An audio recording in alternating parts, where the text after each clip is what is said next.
How to have a healthy sex life, teens.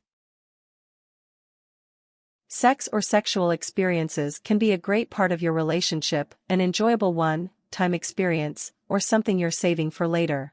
No matter which you choose, this is a major decision that you and your partner should make together on equal footing. And while it's no one's favorite topic, you must be mature enough to face the risk of STDs, as well as the possible decision to raise a child, abort a pregnancy, or give up a child for adoption. Method 1: Learning about safe sex. 1. Understand pregnancy. Whether you are male or female, you should educate yourself about pregnancy before any heterosexual activity. Here are a few basics that all sexually active people should know about pregnancy. Pregnancy can occur anytime that semen enters the vagina. Almost all pregnancies result from unprotected penetrative sex, with the penis in the vagina. Pregnancy is extremely unlikely during oral sex, anal sex, or non-penetrative sexual activities. Pre-cum, a fluid the penis releases in small amounts when aroused, typically does not contain viable sperm. Unlike semen, pre-cum is unlikely to cause pregnancy. 2. Learn about sexually transmitted diseases. All types of unprotected vaginal, oral, and anal sex can spread sexually transmitted diseases, STDs. You can only get an STD by sharing fluids with someone already infected. However, many people have an STD that does not cause visible symptoms, and this can still be transferred during sex and cause major health problems, such as female infertility. The Center for Disease Control recommends annual STD testing for sexually active women under 25, and for men who have sex with men. Men who do not have sex with men are at lower risk, but should still be tested after risky sexual behavior. Some STDs can take 6 months or longer to show up on a test. If you and your sexual partner only have sex with each other, you only need to be tested once.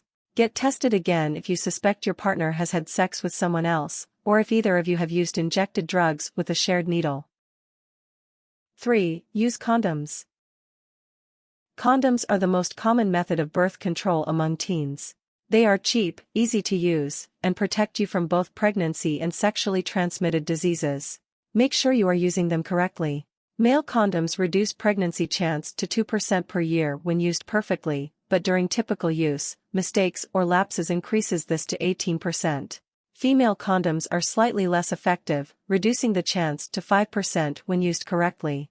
Do not use a female and male condom at the same time. Using condoms in one of the methods below is an excellent way to protect yourself and your sexual partner. 4. Consider birth control pills. Birth control pills are very effective at preventing pregnancy when a woman takes one every day. They do not protect against STDs. The pill is available over the counter in many countries. In the US, you need a doctor's prescription. US law prevents your doctor from telling your parents about your birth control. However, they may find out if you pay for it using your parents' health insurance. Birth control typically costs $15 to $50 per month, so you and your sexual partner may be able to pay for it yourselves. These pills are very safe for most women, but may cause health issues if you have serious health issues related to your heart or blood. Smoking increases this risk. Birth control pills make your menstrual cycle more regular and may reduce unpleasant side effects, such as acne and cramping. 5. Track the fertility cycle. Women are most fertile during ovulation and for a few days afterward. This usually happens on days 11 to 21 of a 28-day menstrual cycle, where day 1 is the start of menstrual flow. It's important to realize that most women do not have regular cycles, so you can't predict exactly when this happens in advance. This tells you when pregnancy is especially risky, but you shouldn't skip protection at other times of the month. Sperm can survive for a few days in the vagina, so sex before ovulation can still lead to pregnancy. To track this, keep a menstrual cycle calendar with signs of an approaching period. If you want to be extra safe, track your ovulation. 6. Research other forms of birth control. There are many other forms of birth control available, from diaphragms to intrauterine devices. For more information, visit a reproductive health center such as Planned Parenthood, or talk to a doctor or gynecologist. Teens are exposed to many myths about birth control and STDs, so don't assume everything you've heard is true. The withdrawal method, where the man pulls out before ejaculation, is not recommended by most experts. While it does reduce pregnancy somewhat when followed correctly, there is a risk the man will not pull out in time, or change his mind after sex has started. This method also offers no protection against STDs. Method 2: Having sex. 1. Decide whether you're ready for sex. Take some time alone to think through this decision.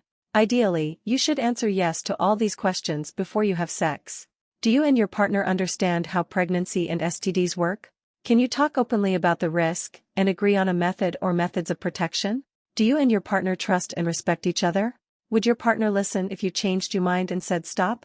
Are your personal values compatible with the sexual experience you're considering? Would your family and community be okay with this if they knew? If you answer no, are you comfortable accepting that fact? 2. Avoid sex for the wrong reasons. Sex can be a great way for two people in a healthy relationship to have fun and express their connection. This isn't always the reason sex happens, however. Be honest about why you want to have sex, and understand which reasons are no good. Only have sex when you and your partner genuinely want to. If one of you is pressuring the other, put this to a stop and wait until both of you are ready. Don't have sex because you think everyone else is doing it. Most high school students have not had sex, and the ones that do don't have sex very often. Don't have sex to save a failing romantic relationship. It won't work. 3. Talk with your partner. Once you're confident you're ready for sex, talk to your partner. You need to talk about previous sexual experiences, possible STDs, what to do in the event of an unplanned pregnancy, and your views on abortion and adoption. Tell each other why you want to have sex. If you cannot talk to your partner about these topics, you may want to postpone sex until the two of you are able to have the conversation. Make sure you're on the same page about what sex means to your relationship. Is it just for fun? Do you love each other? Is this an exclusive relationship? 4. Plan ahead. If it's the first time for one or both of you, or even just your first time with each other, you're going to need privacy and time to yourselves. Arrange your agreed-upon methods of protection in advance, so you don't miss an opportunity. Finding privacy can be difficult, but try not to do it in your car. This is illegal in some areas. Try to restrict yourselves to one of your homes, while there are no other people around. 5. Take your time. There is nothing worse than a rushed first time. Go slow, and explore each other's bodies. Foreplay is necessary to help you become aroused and comfortable. This is especially important for women, as arousal causes the vagina to become lubricated. Without lubrication, penetration can cause significant pain. 6. Go as far as you are comfortable.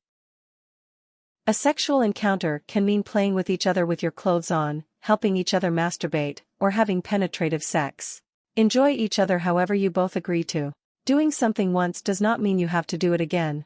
You and your partner are allowed to have a different comfort level on a different day. 7. Have realistic expectations. Don't be mortified at a failure to orgasm or at rapid ejaculation. These are common occurrences during first-time sex, or when you're feeling nervous. Also understand what a typical sexual experience is like, instead of believing what you hear in boasts, porn, or romance novels. The typical man lasts 5 minutes during penetrative sex before ejaculating. Some women take longer to orgasm than their partner, or have trouble achieving orgasm from penile, vaginal sex alone. They can still enjoy sex and may choose to orgasm through assisted masturbation or non-penetrative sex. 8. Let each other change your mind. If you want to slow down or stop, say so. There's nothing wrong with feel nervous or uncomfortable or even in pain. The best way to deal with this is to take a break and go back to something you're more comfortable with. You can try again when you feel ready, whether that means in 5 minutes or next month. Continuing intercourse with a partner who asks you to stop is morally wrong, even if it began as consensual sex. In many regions, this is legally considered rape or sexual assault. 9. Talk about the experience with your partner afterwards. Did you enjoy yourselves? Was there anything that you especially enjoyed, or that made you uncomfortable? The more you can talk about it, the more comfortable you'll be with each other, and the more enjoyable your next sexual experience will be, if you decide to do it again. 10. Understand healthy anal sex. Among some heterosexual teenage groups, most anal sex happens when men pressure or coerce women into trying it. Do not try anal sex if you do not want to. Understand that it is generally more painful than vaginal sex. Relaxation exercises and water-based lubrication can improve the experience. Roughly 10% of heterosexual couples and 66% of male homosexual couples, in the UK, practice anal sex regularly. Method 3: Having a non-penetrative sex life. 1. Don't go all the way. You've determined that you enjoy being sexual with your partner, but are still not ready to have sex. Perhaps you're just not ready now, or you may have decided that you want to wait until marriage before you engage in sexual intercourse. If you are avoiding sex for religious or cultural reasons, understand that some of the practices in this section may be considered sex by your community's standards. 2. Engage in heavy petting. What is it? Heavy petting is erotic contact between two people that stops short of penetrative sex, vaginal, anal, or oral. The risk of disease and pregnancy are greatly reduced, though there is still a very small risk in either case, depending on the level of intimate contact. 3. Engage in non-penetrative sex. This can range from all clothes on dry humping, to all clothes off touching sessions including mutual masturbation and sexual satisfaction. Because orgasm is generally part of the process, it's safe to say this is sexual activity, and does carry a low risk of pregnancy or disease. However, neither result is likely. Neither partner should feel obligated to perform other sexual acts to avoid intercourse. 4. Engage in oral sex. While oral sex can be pleasurable for both partners, it is not without its risks. Pregnancy is not an issue, but disease transmission is still possible. The CDC reports that over 60% of U.S. residents between the ages of 15 and 24 have had oral sex, compared to about 50% who have had vaginal intercourse. The CDC study also reports that patients visiting STD clinics have shown that 5–10% have gonorrhea in the throat, and can raise the risk for infection by chlamydia, herpes, syphilis, and cancer-linked HPV, and recommends using safe sex techniques when performing oral sex.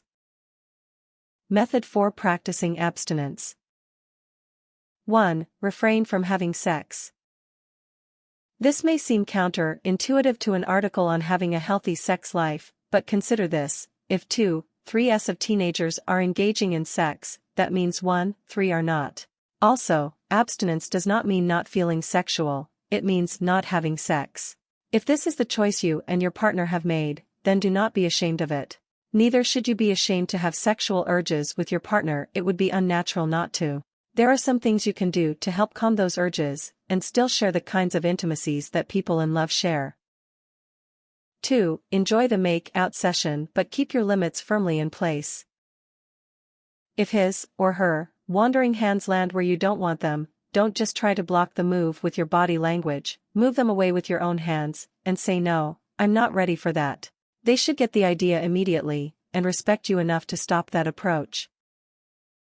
3. Break off the make-out session if it gets too hot for either of you to handle. It's completely natural to feel desire, but it's not required that you act on that. If you find yourself suddenly overwhelmed with passion, but are committed to remaining chaste for now, simply back off a bit and say something like, "Wow, that's hot, but I'm not ready to go further right now. Let's go watch a movie." If your partner doesn't understand, or is insistent, don't be surprised. They may not be quite as ready to stop as you are, and might be a little confused and flustered. However, if they remain insistent, or demanding, or even attempt emotional blackmail such as "if you loved me you would keep going," send them home to cool down, and think if you want to be in that situation with them again. 4. Understand the risks. Surprisingly, abstinence actually has a higher failure rate than condoms in preventing STDs and pregnancy. This doesn't mean you can get pregnant from kissing, of course. What this means is that a large number of abstaining teens lose their resolve and have some form of sex in the heat of the moment, often without protection. Educate yourself about pregnancy and STDs. Understanding these risks can help you stick to your plan, or run out and buy a condom if you change your minds. Tips. Keep the line of communication open during sexual activities to share feelings and advice. Your partner wants to please you, but needs to know what he or she should do that best serves your needs. A homosexual relationship does not require one penetrative and one receptive partner. Many couples perform both roles. Digital sex, fingering, is unlikely to transfer STDs. Wash your hands with soap and warm water beforehand to reduce the risk of other health problems. Warnings. Make sure upfront that your partner completely understands that you will not engage in vaginal intercourse, if that is your decision, whether the male or female. Setting a time limit can work against you if one of you expects to have sex once the time limit is up. Make sure that there is room for someone's mind to change. If you don't want children, the safest choice is to not engage in sex at all. While it's not always a simple decision, it is important to know that if you do have sex, pregnancy can sometimes occur even if proper precautions are taken. Never sleep with someone because they are pressuring you, because you think they'll love you, or because it's cool. It'll only lead to heartbreak. Things. A private area. Hand towel, for cleaning up. Protection, recommended. Condom, and/or birth control pill, and/or other method of birth control and STD protection. Optional. Water-based lubricant.